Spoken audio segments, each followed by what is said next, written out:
Minha melhor amiga me enganou e tirou de mim o meu noivo rico. Mas sem perceber, ela me fez um grande favor. O motivo vai te deixar de boca aberta.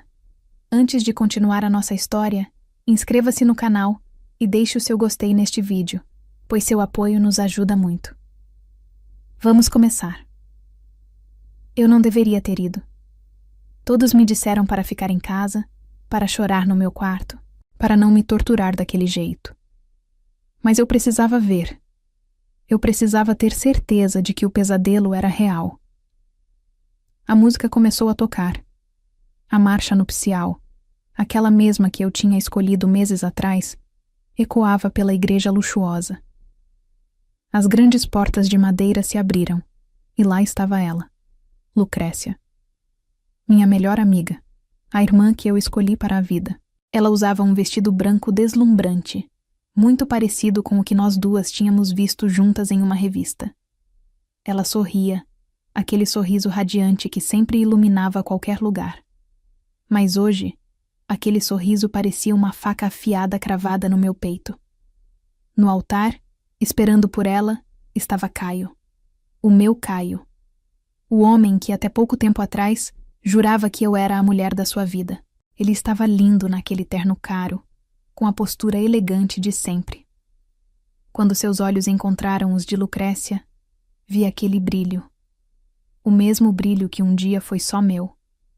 Eu estava sentada na última fileira, tentando me esconder atrás de um pilar, mas parecia que todos os olhares queimavam sobre mim, mesmo que ninguém estivesse realmente me vendo. Eu era um fantasma no casamento que deveria ter sido meu. Para entender como cheguei a esse fundo de poço, preciso voltar um pouco. Meu nome é Eduarda. Tenho 23 anos, e até poucos meses atrás, eu vivia um verdadeiro conto de fadas. Conheci Caio em um evento beneficente. Ele tinha 30 anos, era um empresário de sucesso, herdeiro de uma família tradicional, mas que também tinha construído muito por mérito próprio. Ele era charmoso, inteligente e sabia como fazer uma mulher se sentir especial. Eu, uma garota simples que estava apenas começando a vida, fiquei deslumbrada. Não demorou para que ele me pedisse em namoro e, 6 meses depois, viesse o pedido de casamento com um anel que custava mais do que o carro dos meus pais. Eu estava nas nuvens.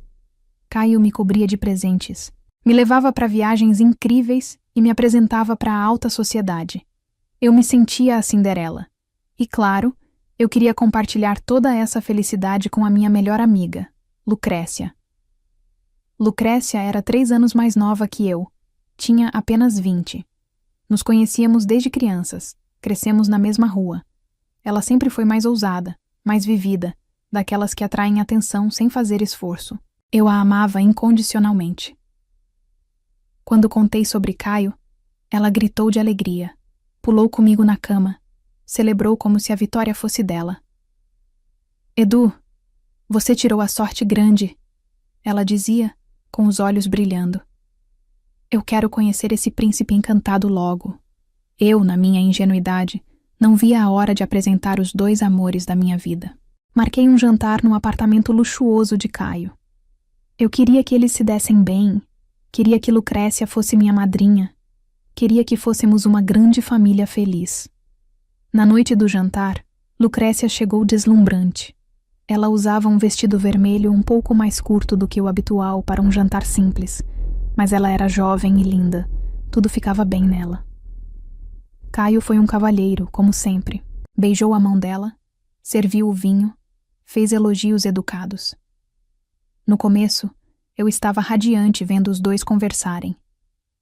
Caio falava sobre negócios e viagens, e para minha surpresa, Lucrécia, que nunca tinha demonstrado muito interesse nesses assuntos, ouvia tudo atentamente, fazendo perguntas inteligentes, rindo nas horas certas. Ela jogava o cabelo para trás, tocava levemente no braço dele quando ria de alguma piada.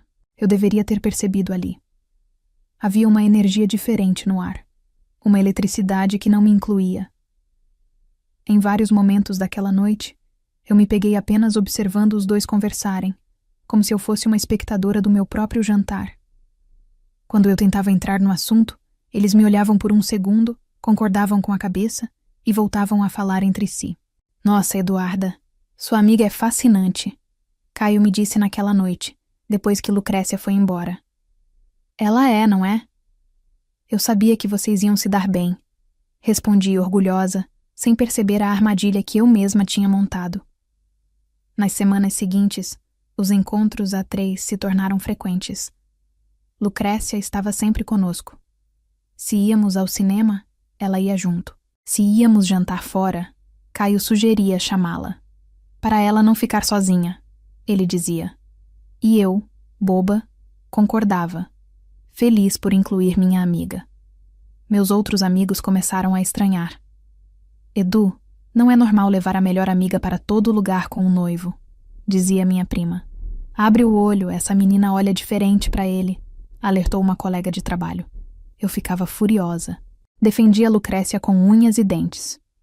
Eu dizia que eles estavam com inveja da nossa amizade pura, que Lucrécia jamais faria nada para me magoar e que Caio era um homem íntegro. Eu confiava cegamente. Confiava no homem que dizia me amar e na amiga que eu considerava uma irmã. Eu estava tão ocupada planejando meu casamento perfeito, escolhendo flores e doces, que não vi o que estava acontecendo bem debaixo do meu nariz. Eu não vi os olhares demorados, os sorrisos cúmplices, as mensagens trocadas tarde da noite que Caio dizia ser coisa de trabalho. E eu nem questionava, embora Lucrécia não trabalhasse com ele. Eu estava vivendo um sonho, sem saber que já tinha acordado e que a realidade estava prestes a me derrubar da forma mais cruel possível. E ali, sentada naquele banco duro da igreja, vendo os dois no altar, a ficha finalmente caiu por completo. O padre perguntou se eles aceitavam se amar e respeitar. Sim, disse Caio, com a voz firme. Sim, disse Lucrécia com a voz doce. E naquele sim, meu mundo terminou de desabar. O pesadelo começou de verdade 3 semanas depois daquele primeiro jantar. Caio, que sempre foi tão presente, começou a ficar muito ocupado no trabalho. As mensagens carinhosas de bom dia rarearam, e nossos encontros se resumiam a jantares rápidos onde ele parecia estar com a cabeça em outro lugar.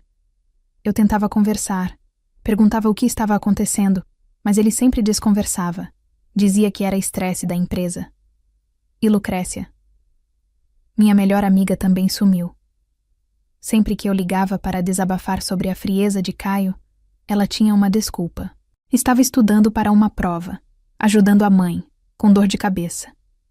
Eu me sentia duplamente abandonada, sem meu noivo e sem minha confidente. Até que a bomba estourou. Era uma terça-feira chuvosa. Caio veio até o meu apartamento. Ele não se sentou, não aceitou o café que ofereci. Ficou em pé no meio da sala, com as mãos nos bolsos, olhando para o chão. Eduarda, nós precisamos conversar, ele disse, com aquela voz fria que eu não reconhecia. Eu acho que nós nos precipitamos. O noivado? Eu não estou pronto. Meu mundo parou. Como assim não estava pronto? Ele quem tinha insistido. Ele quem tinha planejado tudo. Mas, Caio, nós nos amamos. O que mudou? Eu perguntei, sentindo as lágrimas começarem a queimar meus olhos. Eu gosto muito de você, Edu, mas eu não te amo mais como deveria para casar. Desculpe. Ele foi embora tão rápido quanto chegou, me deixando sozinha com um anel de noivado que de repente não significava nada e um coração partido em 1000 pedaços. Eu chorei por horas e, naturalmente, a primeira pessoa que eu quis procurar foi Lucrécia. Eu precisava do abraço da minha amiga. Peguei um táxi até a casa dela, mesmo debaixo de chuva. Eu precisava de colo. Quando cheguei na rua dela, meu coração quase parou pela segunda vez naquela noite. O carro de Caio estava parado na frente do portão dela. Eu quis acreditar que era coincidência. Talvez ele tivesse ido lá para pedir conselhos a ela sobre como terminar comigo sem me magoar tanto. A ingenuidade, às vezes, é nossa única defesa contra a dor insuportável. Mas eu precisava saber. Caminhei até a janela da sala, que estava com a cortina entreaberta. A cena que eu vi nunca mais saiu da minha cabeça. Eles estavam no sofá. Lucrécia estava rindo, com uma taça de vinho na mão. O mesmo vinho que Caio costumava tomar comigo. Ele estava acariciando o cabelo dela de um jeito que nunca fez comigo, com uma intimidade que só existe entre duas pessoas apaixonadas. Eles se beijaram. Não foi um beijo roubado ou tímido. Foi um beijo de quem já fazia aquilo há algum tempo. Eu não tive forças para gritar, para bater na porta, para fazer um escândalo. Eu apenas recuei, trêmula, e voltei para casa debaixo da chuva, sentindo um frio que não vinha da água, mas de dentro da minha alma. Eu tinha perdido tudo na mesma noite. Os dias seguintes foram um borrão. Eu não comia, não dormia. Quando finalmente tive coragem de confrontar Lucrécia por mensagem, a resposta dela foi de um cinismo que me deu náuseas. Edu, desculpa se você se magoou, mas a gente não manda no coração. Aconteceu. O Caio é o homem da minha vida e eu sou a mulher da vida dele. Você deveria ficar feliz pela sua amiga. Feliz?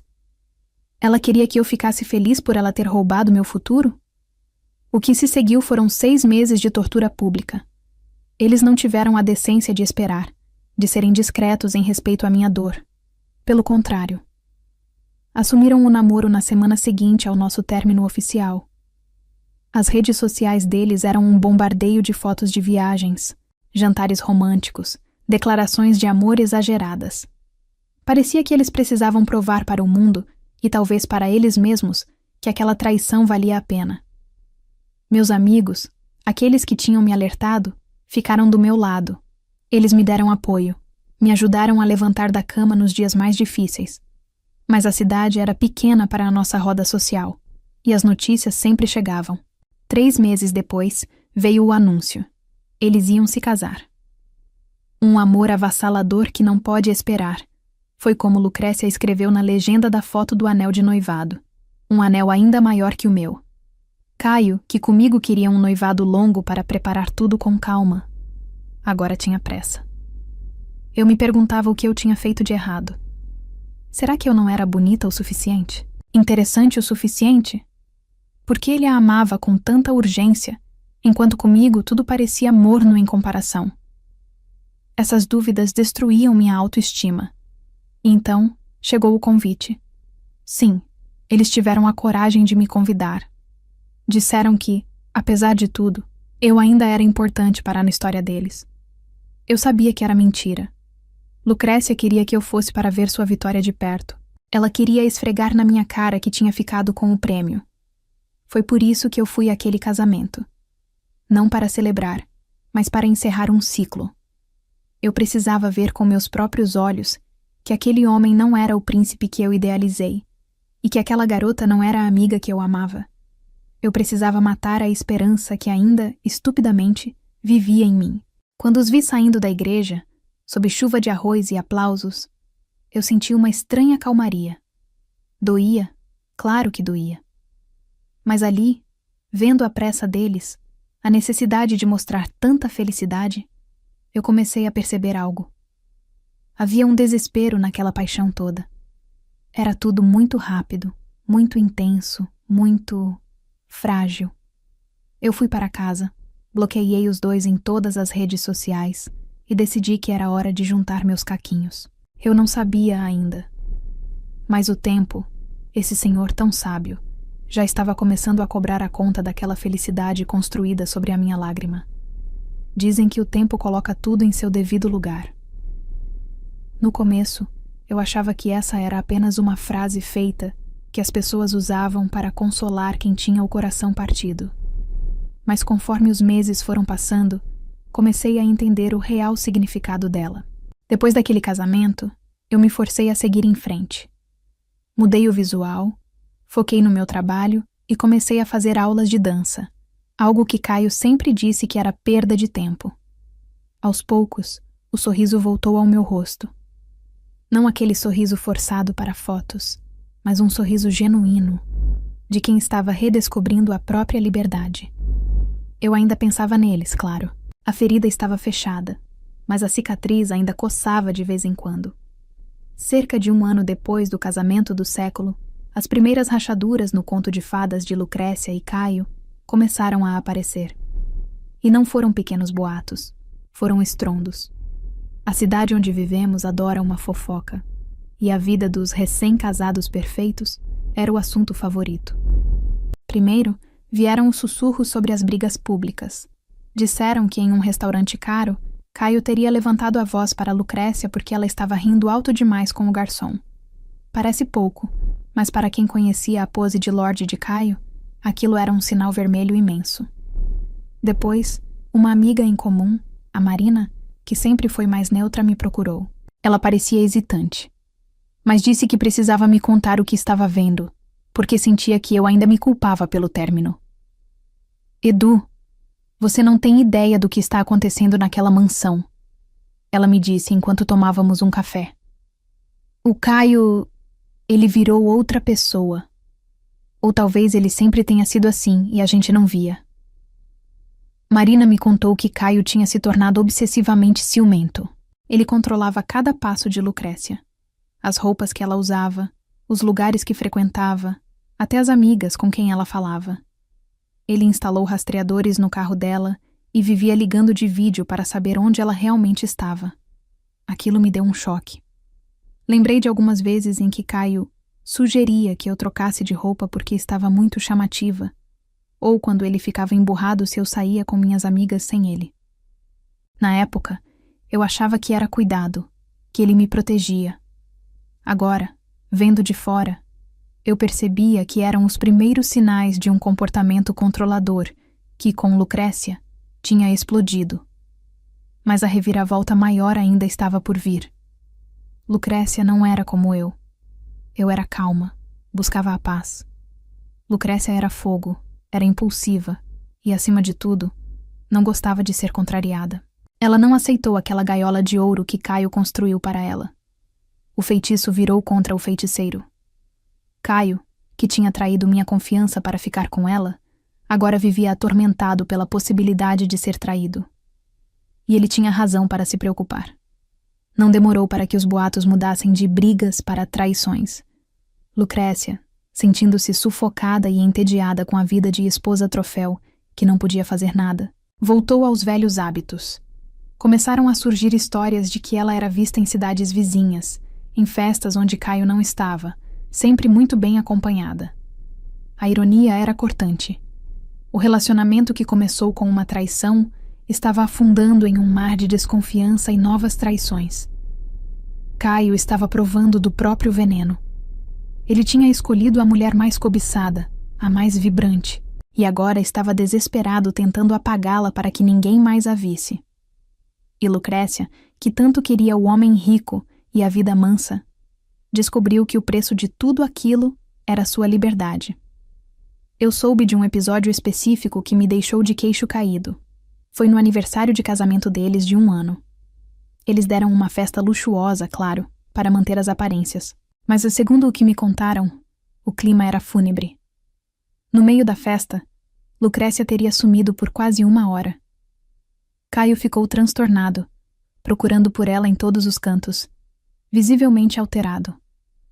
Quando ela reapareceu, com o batom levemente borrado e um sorriso cínico no rosto, ele a segurou pelo braço com força, na frente de vários convidados, e sibilou algo no ouvido dela.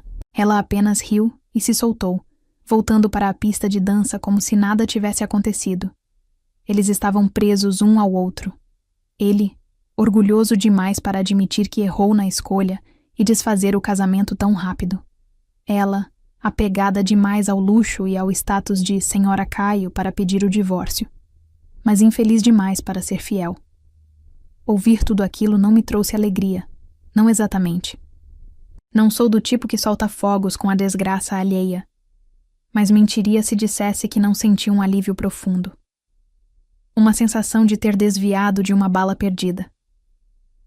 Eu comecei a perceber que a vida que eu tanto chorei por ter perdido era, na verdade, uma prisão disfarçada de castelo. Se eu tivesse me casado com Caio, aquela mulher controlada e infeliz nas festas poderia ser eu. Talvez eu não o traísse como Lucrécia fazia, mas eu estaria murchando dia após dia ao lado de um homem que achava que amar era possuir. Lucrécia, na sua ambição desmedida, tinha entrado na armadilha que eu estava prestes a cair. Ela achou que estava roubando meu tesouro, mas sem saber, ela tinha roubado meu fardo. Hoje, 2 anos depois de todo aquele furacão, minha vida é irreconhecível. E digo isso da melhor maneira possível. Eu não estou rica, não sou famosa, nem casei com um príncipe encantado. Mas tenho algo que vale muito mais. Eu tenho paz. Moro em um apartamento pequeno que eu mesma decorei, com as cores que eu gosto, sem ninguém para dizer que bege é mais elegante. Tenho um namorado, o Marcelo. Ele é professor de história. Tem um sorriso torto lindo e ama dançar comigo na sala em plena terça-feira. Ele não me dá joias caras, mas me traz flores colhidas no jardim da mãe dele e me escuta de verdade quando falo sobre meu dia. Às vezes, ainda cruzo com Caio ou Lucrécia pela cidade. É inevitável. A última vez que vi Caio foi em um supermercado. Ele estava sozinho, empurrando um carrinho com algumas garrafas de bebida cara. Ele parecia envelhecido, com olheiras profundas e aquela postura arrogante de antes tinha dado lugar a ombros caídos. Quando me viu, ele parou. Houve um momento estranho de silêncio. Eu vi nos olhos dele um lampejo de arrependimento? Talvez. Ele fez menção de falar algo, talvez um olá, mas eu apenas sorri educadamente, um sorriso leve e distante, e continuei meu caminho. Não senti raiva, nem mágoa, apenas uma indiferença tranquila.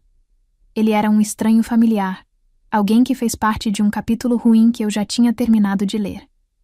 Com Lucrécia foi diferente. Eu a vi saindo de uma loja de grife no shopping. Ela estava impecável, como sempre.